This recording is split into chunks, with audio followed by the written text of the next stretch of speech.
Court ನಾನಿ ಅವರು ಈ ಸಿನಿಮಾನ ಪ್ರೊಡ್ಯೂಸ್ ಮಾಡಿದ್ದಾರೆ. ಈ ಸಿನಿಮಾದ ಪ್ರೀ ರಿಲೀಸ್ ಇವೆಂಟ್ ನಲ್ಲಿ ನಾನಿ ಅವರು ಈ ಸಿನಿಮಾ ನಿಮ್ಗೆ ಇಷ್ಟ ಆಗ್ಲಿಲ್ಲ ಅಂದ್ರೆ ನೆಕ್ಸ್ಟ್ 2 ಮಂತ್ಸ್ ಅಲ್ಲಿ ಹಿಟ್ 3 ಸಿನಿಮಾ ಬರ್ತಾ ಇದೆ, ಆ ಸಿನಿಮಾನ ನೋಡ್ಬೇಡಿ ಅಂತ ಹೇಳಿದ್ರು. ಈ ಸಿನಿಮಾ ಹೇಗಿದೆ, ನಾವು ಹಿಟ್ ಸಿನಿಮಾನ ನೋಡ್ಬೋದಾ ಅಂತೆಲ್ಲ ಈ ವಿಡಿಯೋದ ರಿವ್ಯೂ ಅಲ್ಲಿ ಮಾತಾಡೋಣ. ಸಿನಿಮಾದ ಒಂದೇನು ವಿಚಾರಕ್ಕೆ ಬರೋದಾದ್ರೆ, ಕಥೆಯ ಮುಖ್ಯ ಪಾತ್ರಧಾರಿ ತೇಜ ಇವರು ಲಾಯರ್, ಇನ್ನ ಒಂದ್ ಕೇಸ್ನು ತಗೊಂಡಿರಲ್ಲ, ಗೆದ್ದಿರಲ್ಲ. ಈ ಕಡೆ ಚಂದು, ಈ ಹುಡುಗ ಜಾಬಿಲಿ ಅನ್ನೋ ಹುಡುಗಿನ ಲವ್ ಮಾಡ್ತಾನೆ. ಅದಕ್ಕೆ ಜಾಬಿಲಿ ಅವರ ರಿಲೇಟಿವ್ ಮಂಗಾಪತಿ ಆ ಹುಡುಗನ ಮೇಲೆ ಇಲ್ಲ ಸಲ್ಲದ ಕೇಸ್ ಹಾಕ್ಸಿ ರಿಮ್ಯಾಂಡ್ ಅಲ್ಲಿ ಇರೋ ಹಾಗೆ ಮಾಡ್ತಾರೆ. ಈ ಕೇಸು ನಮ್ಮ ತೇಜ ಅವರು ಹ್ಯಾಂಡಲ್ ಮಾಡಬೇಕು ಅಂತ ಅನ್ಕೋತಾರೆ ಅಂಡ್ ಆ ತರ ಸಿಚುವೇಶನ್ ಕೂಡ ಕ್ರಿಯೇಟ್ ಆಗತ್ತೆ. ಇವರು ಆ ಕೇಸ್ನ ಸಾಲ್ವ್ ಮಾಡಿದ್ರ ಆ ಹುಡುಗನಿಗೆ ಜಸ್ಟಿಸ್ ಸಿಕ್ತಾ ಅನ್ನೋದೇ ಸ್ಟೋರಿ. ಕೋರ್ಟ್ ರೂಮ್ ಡ್ರಾಮಾ ಈ ತರ ಸಿನಿಮಾಗಳನ್ನ ಎಂಗೇಜಿಂಗ್ ಆಗಿ ಬರ್ಕೊಂಡಿಲ್ಲ ಅಂದ್ರೆ ಸಿನಿಮಾ ವರ್ಕ್ ಆಗಲ್ಲ. ಇಲ್ಲಿ ರೈಟಿಂಗ್ ತುಂಬಾ ಚೆನ್ನಾಗಿ ವರ್ಕ್ ಆಗಿದೆ.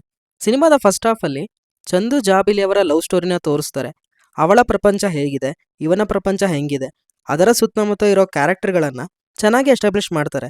ಹೀಗಿರುವಾಗ ಕತೆ ಸ್ಲೋ ಆಗ್ತಾ ಇದೆ ಅನ್ನೋ ಟೈಮಲ್ಲಿ ಕಾನ್ಫ್ಲಿಕ್ಟ್ನ ಇಂಟ್ರೊಡ್ಯೂಸ್ ಮಾಡಿ ಈಗ ಲಾಯರ್ ತೇಜ ಏನ್ ಮಾಡ್ತಾರೆ ಅನ್ನೋ ಪಾಯಿಂಟ್ಗೆ ಕರ್ಕೊಂಡೋಗಿ ನಿಲ್ಲಿಸ್ತಾರೆ. ಕೋರ್ಟ್ ರೂಮ್ ಡ್ರಾಮಾ ನೋಡುವಾಗ ಬಹಳ ಟ್ವಿಸ್ಟ್ ಟರ್ನ್ಸ್ನ ಆಡಿಯನ್ಸ್ ಆದವರು ಎಕ್ಸ್ಪೆಕ್ಟ್ ಮಾಡ್ತಾ ಇರ್ತಾರೆ. ಬಟ್ ಇಲ್ಲಿ ಇರೋ ವಿಷಯಗಳನ್ನು ಉಪಯೋಗಿಸ್ಕೊಂಡು ಹೇಗೆ ಇಂಟ್ರೆಸ್ಟಿಂಗ್ ಆಗಿ ಹೇಳ್ಬೋದೋ ಆ ಥರ ಹೇಳಿದ್ದಾರೆ ಅಂತ ಅನಿಸ್ತು. ಈಗ ತೇಜ ಅವರು ತಗೊಂಡಿರೋ ಕೇಸ್ ಇಂಟ್ರೆಸ್ಟಿಂಗ್ ಆಗಬೇಕು, ಕತೆ ಚೆನ್ನಾಗಿ ಮುಂದೆ ಹೋಗಬೇಕು ಅಂದರೆ ಕೇಸಲ್ಲಿ ಇರೋ ಕ್ಯಾರೆಕ್ಟರ್ಗೆ ಕನೆಕ್ಟ್ ಆಗಬೇಕು. ಅದು ಇಲ್ಲಿ ತುಂಬಾ ಚೆನ್ನಾಗಿ ವರ್ಕ್ ಆಗಿದೆ. ಸೆಕೆಂಡ್ ಹಾಫಲ್ಲಿ ಇಲ್ಲಿ ಇನ್ನು ಏನಾಗತ್ತೆ, ಕತೆ ಹೇಗೆ ಎಂಡ್ ಆಗತ್ತೆ ಅಂತ ಎಲ್ರಿಗೂ ಗೊತ್ತಿರುತ್ತೆ.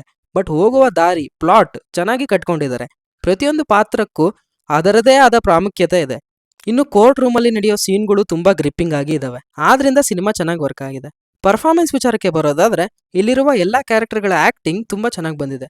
ಬಟ್ ಪ್ರಿಯದರ್ಶಿ ಅವರ ರೋಲ್ಗೆ ತಕ್ಕಂತೆ ಸೆಟಲ್ ಆಗಿ ಚೆನ್ನಾಗಿ ಮಾಡಿದ್ದಾರೆ. ಇನ್ನು ಸಾಯಿ ಕುಮಾರ್ ಅವರು ಸ್ಕ್ರೀನ್ ಮೇಲೆ ಸ್ವಲ್ಪ ಹೊತ್ತಿದ್ರು ಆ ಪಾತ್ರದ ಇಂಪಾರ್ಟೆನ್ಸ್ ನಿಮಗೆ ಕಾಣುತ್ತೆ.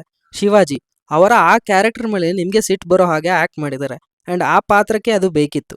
Lastly writer director Ram Jagadish ಅವರ ಕೆಲಸವನ್ನ ಎಕ್ಸಲೆಂಟ್ ಆಗಿ ಮಾಡಿದ್ದಾರೆ. ಇಂಥ ಒಳ್ಳೆ ಟ್ಯಾಲೆಂಟ್ನ ನಾನಿ ಅವರು ಐಡೆಂಟಿಫೈ ಮಾಡಿ ಪ್ರೊಡ್ಯೂಸ್ ಕೂಡ ಮಾಡಿದ್ದಾರೆ. ಇನ್ನು ನಾನಿ ಅವರ ಹಿಟ್ 3 ಸಿನಿಮಾನ ಎಲ್ಲರೂ ಹೋಗಿ ನೋಡ್ಬೋದು. ಯಾಕಂದ್ರೆ ಈ ಸಿನಿಮಾ ಅವರು ಹೇಳಿದಂತಹ ಎಕ್ಸ್ಪೀರಿಯನ್ಸ್ನ ಕೊಡತ್ತೆ ಅಂತ ಹೇಳ್ತಾ, ಚಾನಲ್ಗೆ ಫಸ್ಟ್ ಟೈಮ್ ಬಂದಿದ್ರೆ ಸಬ್ಸ್ಕ್ರೈಬ್ ಮಾಡಿಕೊಂಡು ಸಪೋರ್ಟ್ ಮಾಡಿ.